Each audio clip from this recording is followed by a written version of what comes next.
what the Playboy Bunnies did at the Playboy Mansion.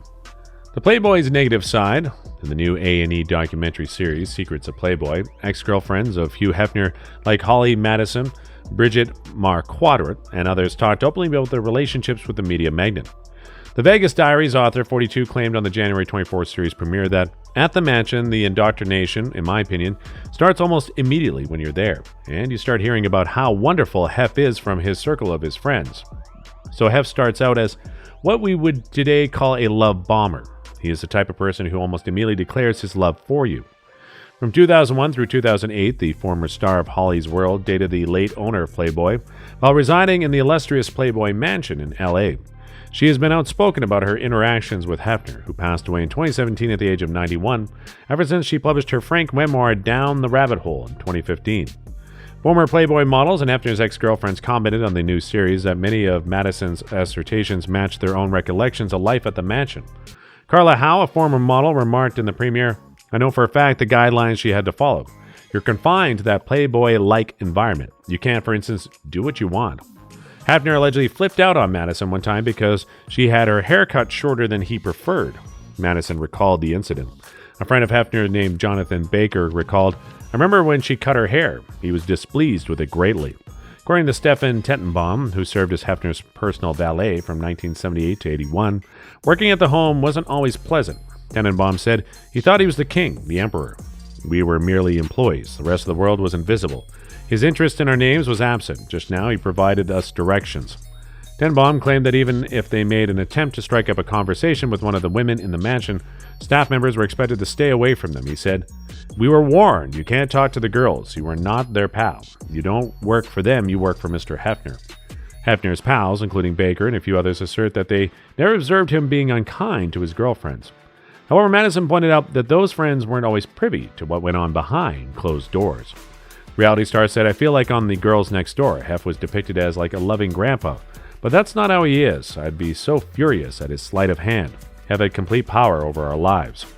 The first episode, a number of former workers and models claimed that Hefner was secretly recording and listening to everything that went on around him.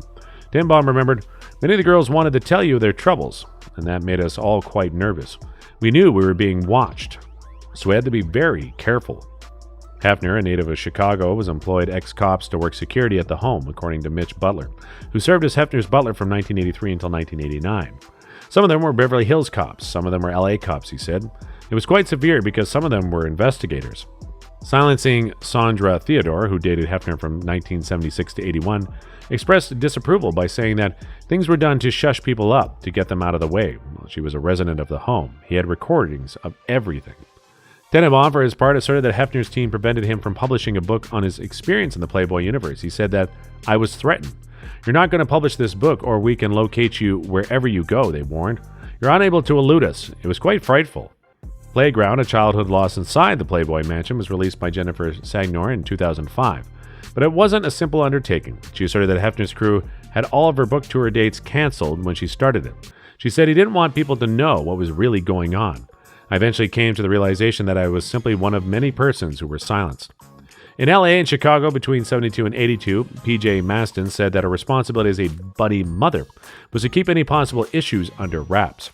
"I had 6 clubs to work in. Every club had at least one scandal, if not more," she claimed. "If I wanted to keep my job, I had to keep my mouth shut. Within the Playboy organization, there was a great deal of collateral damage. Much of it was aimed at women." When she was working on a book, Miki Garcia, a playmate and head of promotions from 73 to 82, said Hefner dispatched someone to pay her off. She decided to employ a bodyguard since she was so worried about possible reprisals. Sagnor moved into the estate when she was 6 years old since her father, Mark Sagnor, was as Hefner's personal doctor at the time. She enjoyed living in a huge house with many facilities at first, but soon saw the downside. She started an affair with a model she only referred to as Kendall when she was still a minor. Jennifer claimed Hefner approached her and Kendall for a threesome after learning about it. Kendall turned down the offer and sobbed her way out of the room. The author of The Playground also described how the older males in the home had instructed her on how to critique pictures of models.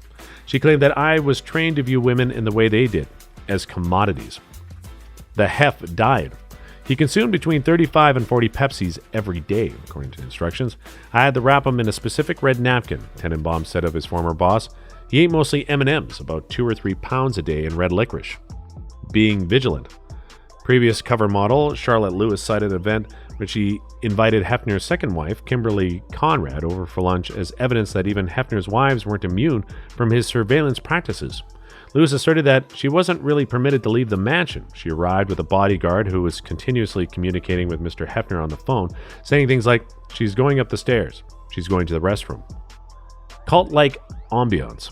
Madison had previously described the mansion lifestyle as cult-like, but Theodore went much further, likening Hefner to Charles Manson. "We were all one big happy family," she claimed, and there were so many similarities with the way the girls followed everything he said.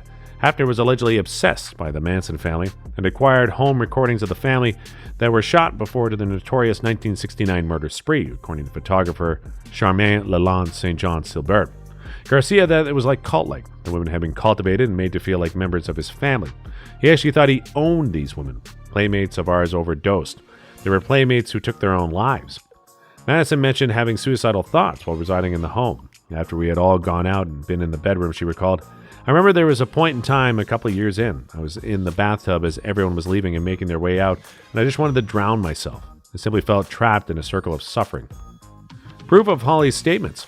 Theodore confirmed Madison's earlier allegations that Hefner enjoyed setting his girlfriends against one another, which made some of them feel intimidated and alone.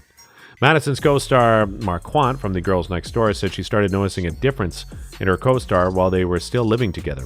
The former Bridget's Sexiest Beaches host, 48, stated, "I could definitely see that she was getting depressed, sad, and her demeanor was starting to change. Hef would talk to Holly in a rather aggressive manner, I thought."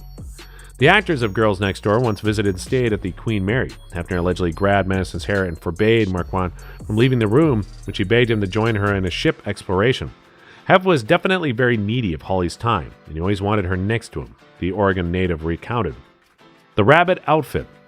Although the bunny costume worn by servers at Playboy clubs became a staple of popular culture, not all the ladies who donned it do. In the corseted garment, which had 18 metal stays inside, Maston alleged that many girls had kidney infections because we were cinched in.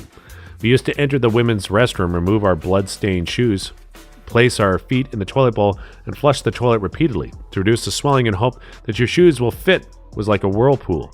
Susan Singer, rabbit who performed from 1972 to 1984 in Century City, California, claimed that outfits wouldn't be changed if a waitress put on weight. In the third episode of the show, she questioned, "If you gain 5 pounds, those 18 metals stay. You're not able to breathe."